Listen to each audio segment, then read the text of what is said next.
mais recente episódio da divulgação da Cosmic TV Gaia, Corey God faz algumas afirmações surpreendentes sobre gigantes adormecidos localizados em câmaras de hipersono, escondidas em missões secretas do programa espacial de 1987 e 2007.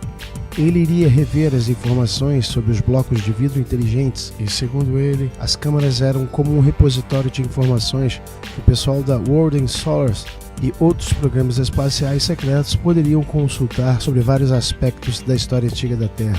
Corey God descreve as câmaras de hipersono como sendo originalmente construídas por uma antiga raça alienígena de construtores, a qual usou tecnologias de cristal para criar bolhas de tempo em que o fluxo do próprio tempo no interior é muito mais lento do que no exterior. Podem decorrer 30 minutos dentro da bolha de tempo, enquanto que no exterior podem decorrer 30 mil anos, de acordo com Corey God.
So you sent me back in February of 2015 a couple links to some videos that you claim may actually be stasis beings? Correct, yes. These were images, there were two different videos. One was of a stasis being in a chamber that had apparently failed and the stasis being had perished, and the other was of a stasis being still in stasis that was in the process of being revived, I am told.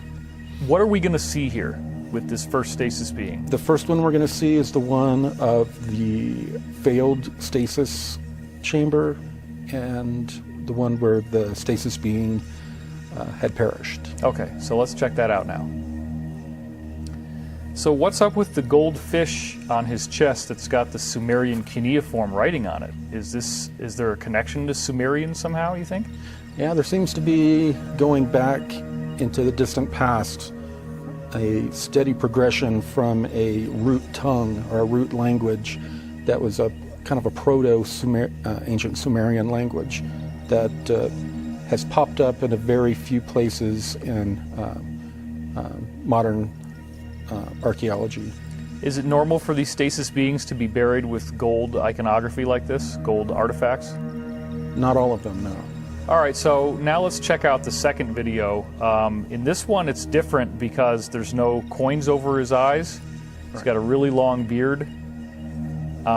So what are people about to see in this video? Do you think this guy actually is in stasis, or do you think this is another failed one? This appears, if it is indeed genuine, that they're in the process of coming out of stasis, like they're being revived.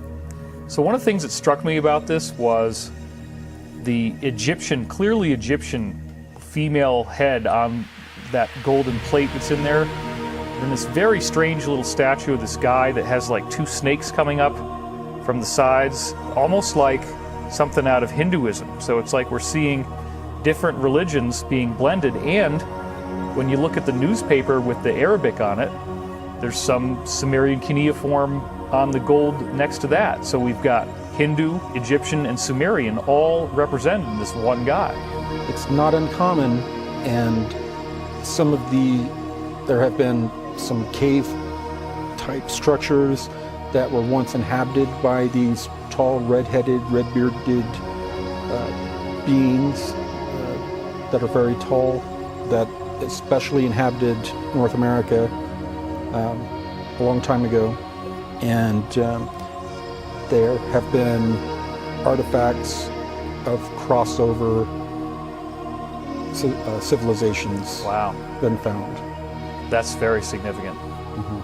Well, these videos were quite fascinating, and I'm glad that you found them and sent them to me. They all had Russian titles on them, but they're obviously not from Russia. It's Middle Eastern, most likely Turkey, and somewhere maybe Egypt. Right. Like I said, these have been found across the world. Well, this has been a very fascinating subject. I don't think I would want to put myself in stasis, but I can understand why, if this big energetic change is coming our way, is so amazing to these people, that they would want to do something like that and be ready for the big show.